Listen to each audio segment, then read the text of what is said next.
So if we had contraindications to our OPA, or if our patient's still kind of semi-conscious or conscious, we can use our NPA. The NPA stands for our nasopharyngeal adjunct.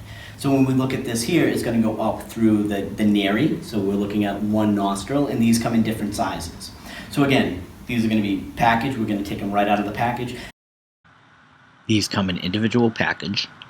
You can see that they have different sizes, those French sizes. And those refer to the internal diameter.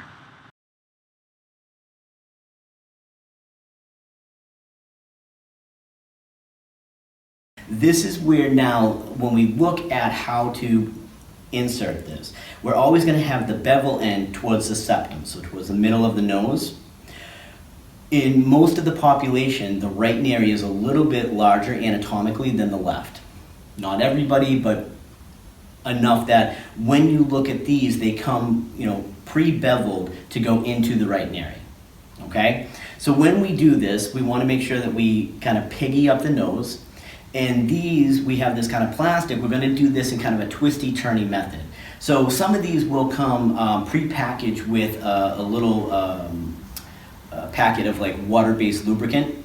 So you always want to make sure that you're lubricating these, because as we go in, if we have plastic on that soft tissue, this is where now, again, the nose is very vascular. If we start to damage those capillaries and vessels in the nose, we can start to have bleeding. And if the patient's laying in a supine position on their back, all that blood now is going to go to the back of the throat, right, the back of the pharynx, and now that can be swallowed, and either that can go down the trachea because it's unprotected and they're able to they aspirate on it, or they're starting to swallow that blood, and now the stomach is going to get upset, and this is where now we can start to see that vomiting, because the stomach is recognizing that this is a foreign body that they don't want. It's toxic to the stomach. They're going to try to get rid of this blood. So we don't want to do any of those things. So you want to make sure that you lubricate this, right? And then we piggy up the nose. This comes in the bevel towards the septal wall, and this comes in a twisty-turny method, and it sits. Now what we have here is this little trumpet, which is that flange, and it sits nice against the nose.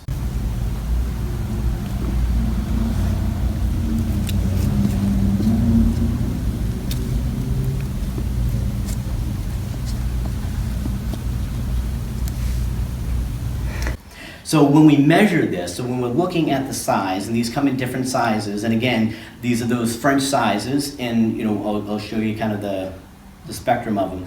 Again, we're looking at this internal diameter. We're also looking at this length. So for the nasal pharyngeal airway, the NPA, we're going to measure from the nose to the tip of the ear. So when we measure, again, we're looking at where this is going to sit to help hold that tongue. So it's not as secure as an OPA, because the OPA is that rigid plastic, but this will do a better job than nothing. So if somebody's semi-conscious, this is just going to sit in the back of the throat and kind of help prevent that tongue from falling back. So when we come in again, we piggy it up. We've lubricated this twisty-turny method. If you meet resistance, you would take it out and you would go in the other nary. So that sits, and now again, that flange, we're able to ventilate right through this. When it comes to airway management, we have to do whatever we need to be able to manage this patient's airway. If we lose the airway, we lose the patient. If I need to use 2 NPAs, I can use 2 NPAs. If I need 2 NPAs and an OPA, I can use 2 NPAs and an OPA. Whatever I need to do. If I need 2 people on the airway, then that's what we're going to do to be able to manage this. So this is where, depending upon what's going on with your patient, if you had a patient with significant facial trauma, an NPA would be contraindicated. So when we're looking at our NPA, because of how this goes, when we look at that hard palate and the base of the skull, if we had somebody with a basilar skull fracture, right, they have a fracture to the base of the skull, we see CSF fluid, cerebrospinal fluid, blood that's coming from the nose, from the ears. Now this would be a contraindication. If we see major facial trauma, so we see damage to the to the nose, we see that we've got a fracture to the maxilla, things like that, then we would not be able to use an NPA. And again, anytime we've got facial trauma, we see this on every time we do this lecture, throughout our entire time together, this is where now, when you have facial trauma and we've got bleeding and we've got all these other contraindications, this is a really critical patient. So we're going to need a lot of people to help manage this patient, and airway has to be prioritized. If I start to move on to ventilating the patient and trying to breathe for them, and we haven't managed this airway, nothing I do for breathing is going to help this patient. So it has to be airway first. So now we've gone over, the 3 things that we're looking for to do a complete airway assessment. When I'm doing an airway assessment, is it open? If it's not open, I need to open it with either a head tilt chin lift if there's no C-spine trauma. If we're suspecting of any type of C-spine trauma, then we use that modified jaw thrust. That helps open the airway. If I had snoring respirations, that repositioning of the head may be able to alleviate that. Next thing we look at, is it patent? Is it clear from any type of vomitus, sputum, tissue?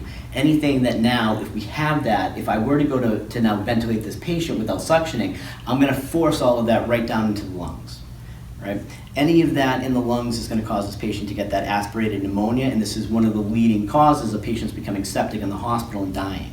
So they may not die immediately with you, but now we've contributed to a very poor outcome for this patient, and potentially them ending up with an infection that's going to kill them.